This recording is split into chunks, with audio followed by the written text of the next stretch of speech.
बिल्कुल, अब जब यातायात को रफ्तार मिलेगी तो विकास की गति को और ज्यादा रफ्तार मिलेगी। और प्रधानमंत्री नरेंद्र मोदी ने जिस तरह से आपने कहा कि व्हाट्सएप के जरिए भी आप अपना टिकट बुक कर सकते हैं, और प्रधानमंत्री नरेंद्र मोदी का तो हमेशा से जोर है डिजिटल इंडिया पर और डिजिटलाइज करने के लिए, चीजों को आसान और सुगम बनाने के लिए वो लगातार प्रयास कर रहे हैं। उन्होंने कहा भी है कि आजादी के अमृत महोत्सव पर देश ने विकसित होने का संकल्प लिया है।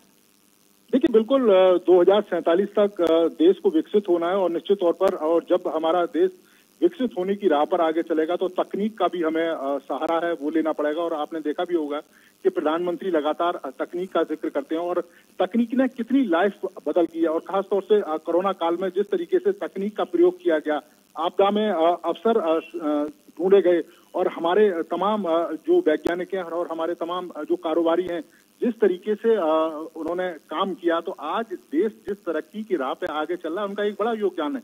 इसके अलावा तकनीक का एक बड़ा योगदान है। जिस तरीके से डिजिटल इंडिया प्रधानमंत्री ने लोगों के सामने रखा और जिस तरीके से लोगों ने उसका स्वागत किया, तो कहीं ना कहीं बताता है कि जो तकनीक है आने वाले समय में एक बड़ा जो रोल है वो प्ले करेगी। आपने देखा भी होगा कि किस तरीके से जो जनधन खाते खोले गए और जो केंद्र सरकार की तमाम योजनाओं का पैसा वो सीधा डायरेक्ट उन तक जाता है और बिना किसी मिडल मैन के थ्रू। पहले इस तरह की जो सुविधा है वो लोगों के पास नहीं थी। पहले एक बड़ा कमीशन बीच के लोग रख लेते थे, लेकिन अब ये बिल्कुल देखने को नहीं मिलता है। केंद्र सरकार की जो भी योजनाएं हैं उनका सीधा सीधा जो लाभ है वो लोगों तक मिलता है। आपने देखा होगा कि किस तरीके से गरीबों को पक्के घर दिए गए, गरीबों के घर में नल से जल जो है वो पहुंचाया गया, उज्ज्वला का जो गैस कनेक्शन है वो लोगों को, गरीब लोगों को दिए गए, बिजली के कनेक्शन हो, गांव तक सड़कें पहुंचाई गई, अस्पताल बने और लोगों का जो इलाज है वो कराया गया। आपने देखा आयुष्मान भारत के द्वारा किस तरीके से जो लोग हैं वो अपना इलाज करा सकते हैं। तो ये एक बड़ा चेंज है और यही कारण है कि जब 2047 की बात प्रधानमंत्री करते हैं कि हमारा देश विकसित होगा, तो उसमें ये तमाम जो तकनीक, भारत के लोगों का जो सहयोग, हमारे यहाँ पर जो नए नए उद्योग, हमारे यहाँ के जो व्यवसायी, तमाम तरह के नवाचार जो हो रहे हैं, तो ये एक बड़ा जो रोल है वो प्ले करेंगे। और निश्चित तौर पर जिस तेजी के साथ हमारा देश चल रहा है, 2047 तक हम इसे अब विकसित देश देखेंगे। बिल्कुल, 2047 तक विकसित देश हम इसे देखेंगे।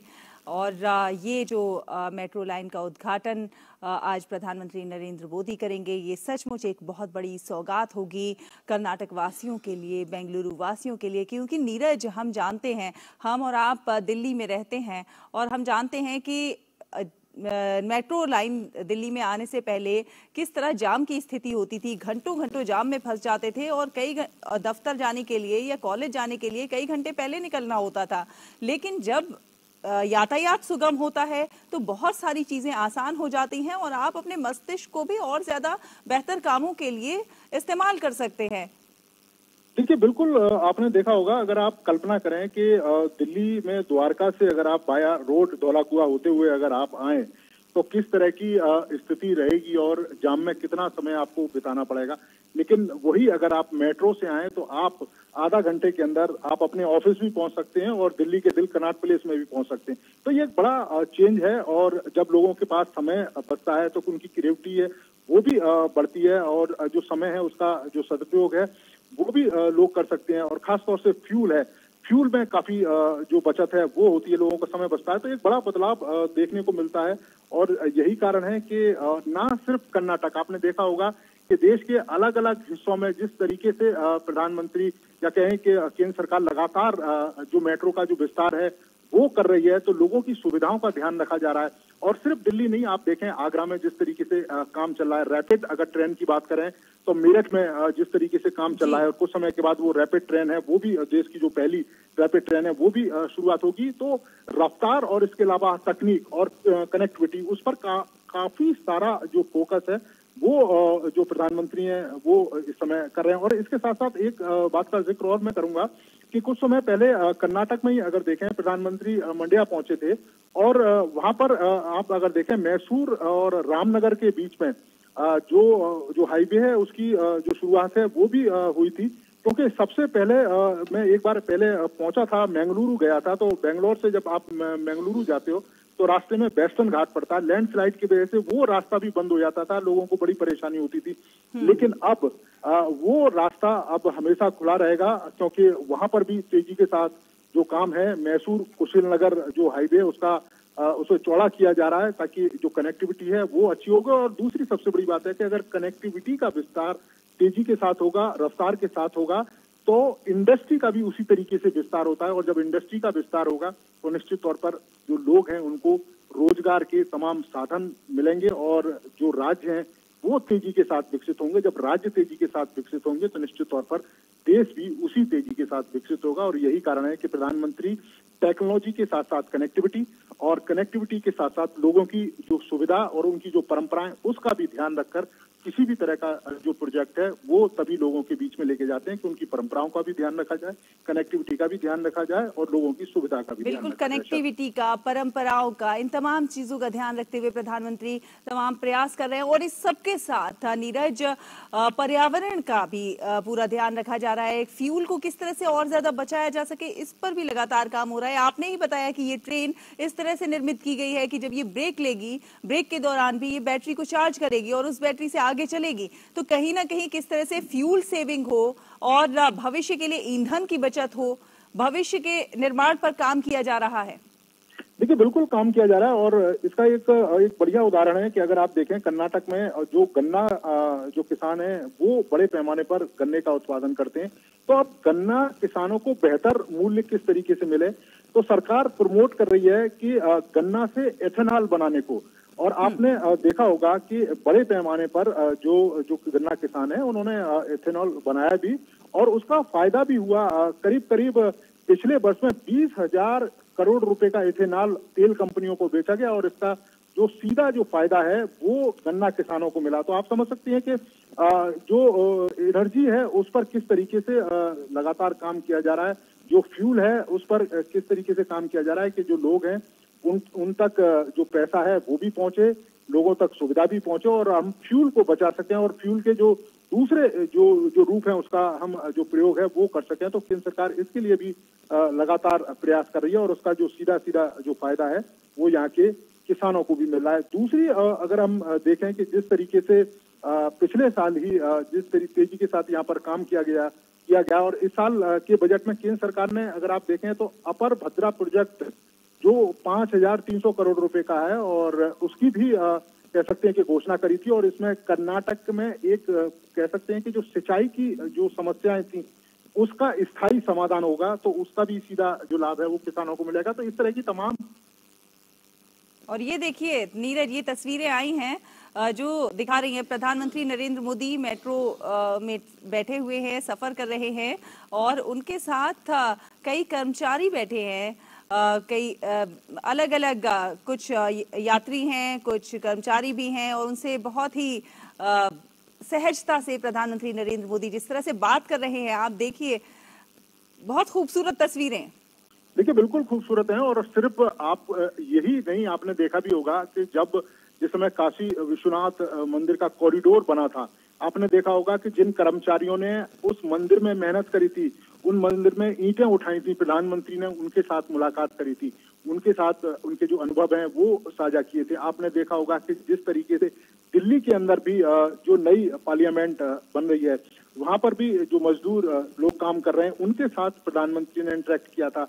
उनके साथ भी जो फोटो अपॉर्चुनिटी है वो उन लोगों को मिली थी। और अब प्रधानमंत्री आम लोगों के साथ बीच में बैठकर उनके अनुभव साझा कर रहे हैं और उसे जानने की कोशिश भी करते हैं, क्योंकि आपने देखा होगा कि प्रधानमंत्री पीपल टू पीपल जो कनेक्ट है उसमें सीधा भरोसा करते हैं और आम जनता से सीधे रूबरू होते हैं, आम जनता से खुद पूछते हैं कि जो ट्रेन शुरू की गई है वो कैसी है, आने वाले समय में किस तरह का बेंगलुरु देखना चाहते हैं और किस किस तरह की समस्याएं जिनको दूर किया जा सकता है। तो ये जो जानकारी है वो सीधे ही प्रधानमंत्री आम लोगों से हासिल करते हैं और उसी का प्रतिफल होता है कि जब योजनाएं बनाई जाती हैं प्रधानमंत्री के द्वारा, केंद्र सरकार के द्वारा, तो आम लोगों की सुविधा, छोटी छोटी बातें, उन सब का ध्यान रखा जाता है। और उसमें एक बड़ी भूमिका यही है कि जो तस्वीर आपको दिखाई दे रही है शैला, कि आम लोगों के साथ ही प्रधानमंत्री ट्रैवल कर रहे हैं और अनुभव उनसे साझा कर रहे हैं। ये अपने आप में बहुत बड़ी बात है कि यदि अपने बीच आम जन अपने देश के प्रधानमंत्री को पाता है और वो भी बिल्कुल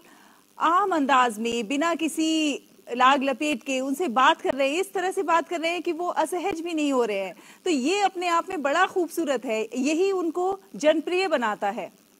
देखिए, बिल्कुल जनप्रिय बनाता है और वो लोकप्रिय सिर्फ देश के ही नहीं है। आपने देखा होगा कि विदेश में भी उनकी जो लोकप्रियता है वो किस स्तर पर है। और कई सारे लोग हैं जिनसे हम बात करते हैं, वो ये कहते हैं कि जब हम पहले विदेशों में जाते थे तो किस तरह की स्थिति हमारी थी, और आज जब हम विदेशों में जाते हैं तो किस तरीके से भारतीयों को सम्मान दिया जाता है, भारतीयों को एक गौरव की दृष्टि से देखा जाता है। और वही स्थिति देश के अंदर भी है। अगर जो कर्मचारी इस मेट्रो ट्रेन में जिसने एक लंबा समय लगाया होगा, वो अगर अपने प्रधानमंत्री के साथ बैठकर सफर कर रहा है, तो आप समझ सकते हैं कि उसके अंदर कितनी जो एनर्जी है, या कह सकते हैं कि कितना सम्मान उस व्यक्ति को मिल रहा होगा अपने प्रधानमंत्री से। क्योंकि एक बड़ी बात है, तो एक आम आदमी देश के प्रधानमंत्री से मिले, उनके साथ बैठ के बात करे, उनके साथ सफर करे, तो ये कल्पनाओं से परे है। लेकिन प्रधानमंत्री ने कई बार ऐसा किया है कि प्रोटोकॉल उन्होंने तोड़ा है।